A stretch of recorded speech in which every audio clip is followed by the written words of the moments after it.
But we begin tonight with a tale of two speeches, both from the same man, both from President Obama.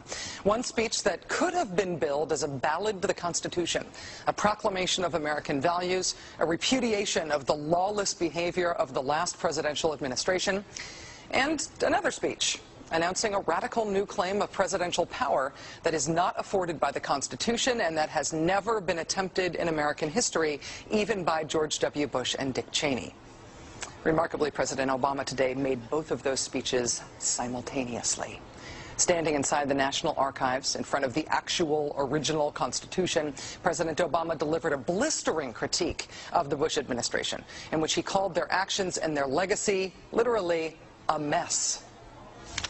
Our government made a series of hasty decisions. Poorly planned, haphazard approach. Too often, we set those principles aside as luxuries that we could no longer afford. Our government made decisions based on fear rather than foresight. The decisions that were made over the last 8 years established an ad hoc legal approach for fighting terrorism that was neither effective nor sustainable. An ad hoc legal approach for fighting terrorism that was neither effective nor sustainable. Ouch. Then, moments later, he announced his own ad hoc legal approach for fighting terrorism. President Obama today proposed something new, something called prolonged detention. Doesn't sound that bad, right? Prolonged detention. Did you ever see the movie Minority Report? It was based on a Philip K. Dick short story. Came out in 2002. It starred Tom Cruise, remember? He played a police officer in something called the Department of Pre-Crime. Pre-crime is where people are arrested and incarcerated to prevent crimes that they have not yet committed. Mr. Marks, by mandate of the District of Columbia Pre-Crime Division, I'm placing you under arrest for the future murder of Sarah Marks and Donald Dubinos. Take place today, April 22nd, at 0800 hours, 4 minutes. No, I didn't do anything. You didn't do anything, but you're gonna. Future murder. Creepy, right? Putting somebody in jail not for what they've done, but for what you're very sure they're going to do? There may be a number of people who cannot be prosecuted for past crimes. In some cases because evidence may be tainted, but who nonetheless pose a threat to the security of the United States. We're not prosecuting them for past crimes, but we need to keep them in prison because of our expectation of their future crimes. Al-Qaeda terrorists and their affiliates are at war with the United States, and those that we capture, like other prisoners of war, must be prevented from attacking us again. Prevented. We will incarcerate people preventively. Preventive incarceration. Indefinite detention without trial. That's what this is. That's what President Obama proposed today, if you strip away the euphemisms. One civil liberties advocate told the New York Times today, quote, "We've known this was on the horizon for many years, but we were able to hold it off with George Bush. The idea that we might find ourselves fighting with the Obama administration over these powers is really stunning." And it is stunning, particularly to hear President Obama claim the power to keep people in prison indefinitely with no charges against them, no conviction, no sentence, just imprisonment. It's particularly stunning to hear him make that claim in the middle of a speech that was all about the rule of law. But we must do so with an abiding confidence in the rule of law. Our government was defending positions that undermine the rule of law to ensure that they are in line with the rule of law. How can a president speak the kind of poetry that President Obama does about the rule of law and call for the power to indefinitely, preventively imprison people because they might commit crimes in the future? How can those two things coexist in the same man, even in the same speech? Well, that brings us to the self-consciously awkward, embarrassing part of this speech today.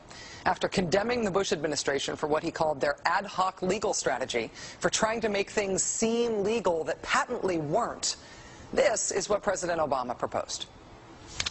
My administration has begun to reshape the standards that apply to ensure that they are in line with the rule of law. We must have clear, defensible, and lawful standards for those who fall into this category.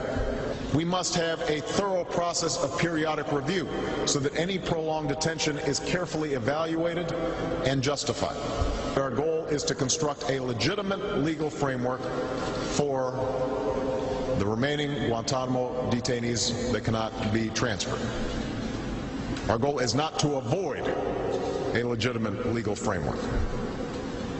In our constitutional system, prolonged detention should not be the decision of any one man.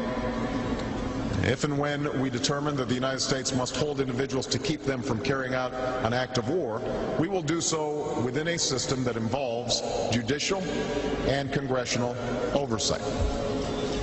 And so going forward, my administration will work with Congress to develop an appropriate legal regime so that our efforts are consistent with our values and our Constitution.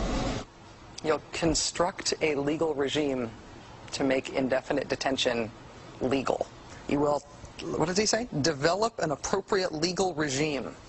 So you can construct a whole new system outside the courts, even outside the military commissions, so that you can indefinitely imprison people without charges. And you'll build that system from scratch. What's that somebody said about ad hoc legal strategies? Just for context here, in the United Kingdom, where there isn't even a Bill of Rights, there's been a major debate about whether people can be held in preventive detention. Former British Prime Minister Tony Blair wanted 3 months to be the outer limit for how long anyone could be held. There was a big political fight about it. Parliament ended up limiting that power to 28 days. 28 days is still the longest period of preventive detention that's allowed under law in any comparable democracy anywhere in the world.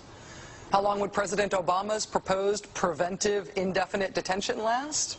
Well, he's not saying yet, but here's how he defines the threat that he says makes indefinite detention necessary. Right now, in distant training camps and in crowded cities, there are people plotting to take American lives. That will be the case a year from now, 5 years from now, and in all probability 10 years from now.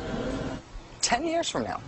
So you could get arrested today and locked up without a trial, without being convicted, without being sentenced for, say, 10 years until the threat of your future criminal behavior passes.